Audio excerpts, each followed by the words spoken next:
New Zealand's first and smallest pygmy goats. Yes, you heard me. Pygmy goats are in high demand.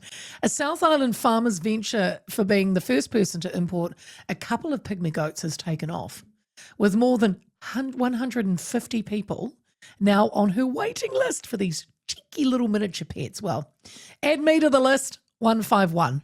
The miniature goats originally came from Africa and were taken to Europe in the early 19th century. They were then shipped to the United States in the 50s and sold to zoos prior to gaining popularity as pets and show animals. The dwarf strain of goats, I believe, came from, they've got something called, and I'm sure Lisa will tell me this, I think it's achondroplasia, which results in an animal with disproportionately short legs, a plump body, and a short head. Well, that's pretty much me. Australia started importing them in 2013. So Lisa Bradley and her husband, who live in lovely Golden Bay, started Waitotara Pygmy Goats just 3 years ago. And Lisa joins me now. Lisa, good afternoon. Hello. I have seen a picture of your goats and I want one. No, I want two. I want one too, and I think we should have them for the office. And Sarah, my producer, wants one for the office. Oh, they're not house goats. Oh, okay, right. Well, that takes us out. You've already got a long waiting list, haven't you? In all seriousness, haven't you? Absolutely, especially since the last radio thing that we had. There's so many people have made contact since then. It's just gone crazy. Okay, why? I mean, I've got to ask, why pygmy goats? What got you interested? Well, you know how you reach that time in life where your kids leave the nest and you and your husband are left twiddling your thumbs, looking for a direction to follow. So I thought, well, let's have a wee project. Let's breed something. And so the search began of finding what it was, and we've always loved goats and their antics. The Nigerian dwarf goats were already in New Zealand, so I thought, well, let's just see if we can find something even smaller, and that's what led me to the pygmy goats. And what size do they get to when they're fully grown, Lisa? Because, you know, people fall in love with the teacup pig or the little teacup piggy, right? And they're so cute. Yeah.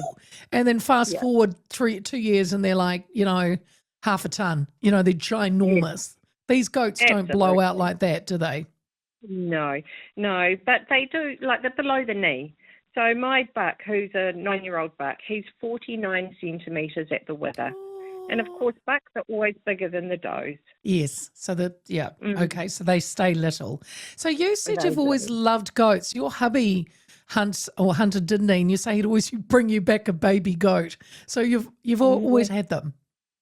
Yeah. I've got one very old feral goat sitting at my paddock.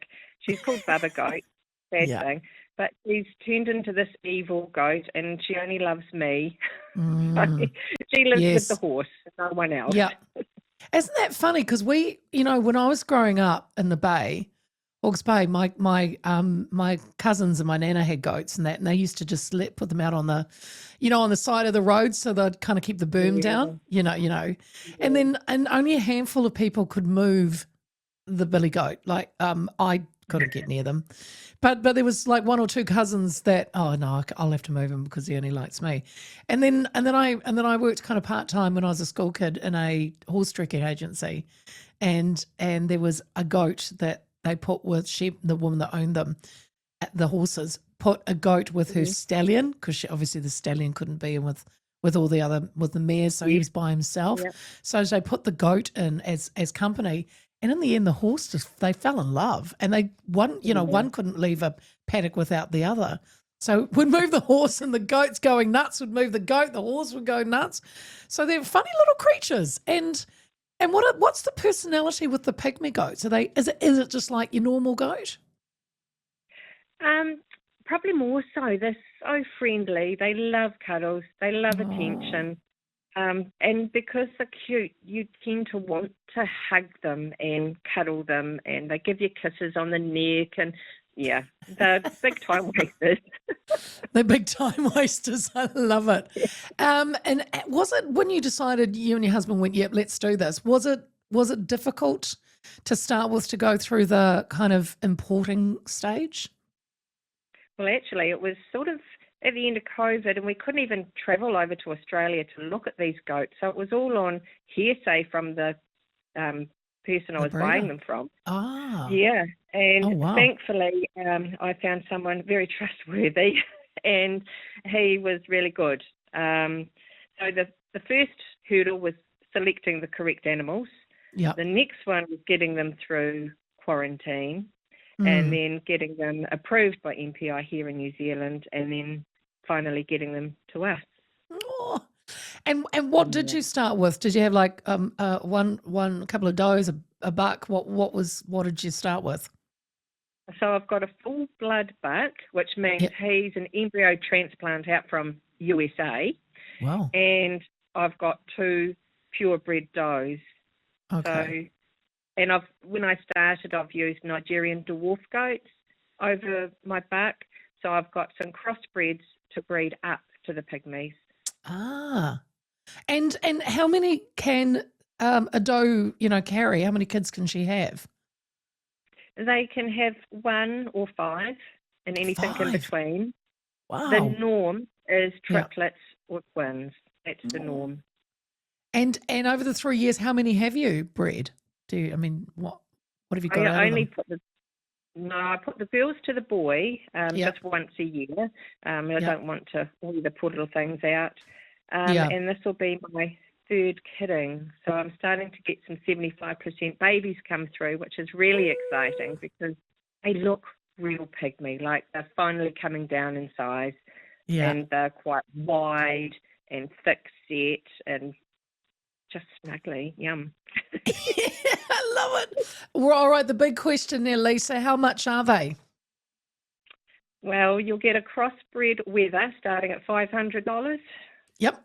And for a big high-end buck, you could be looking at $10,000. Right. So you're selling, you give the opportunity to buy a buck for breeding. You're for someone else to breed them. Absolutely. It's such a cool thing to do, and the more people that get in there and use their face is actually the foundation of the pygmy goats in New Zealand. And what type of people are buying them? All showing interest, Lisa. Well, people who just got small holdings, really, that are interested in animals. They may already be breeding sheep or other breed goats. And, it's just quite exciting to see the development in the breed and to be part of something that's so desired. Yes. Do you have like strict rules about who you sell to? Do you, only because I asked, because we had a pedigree.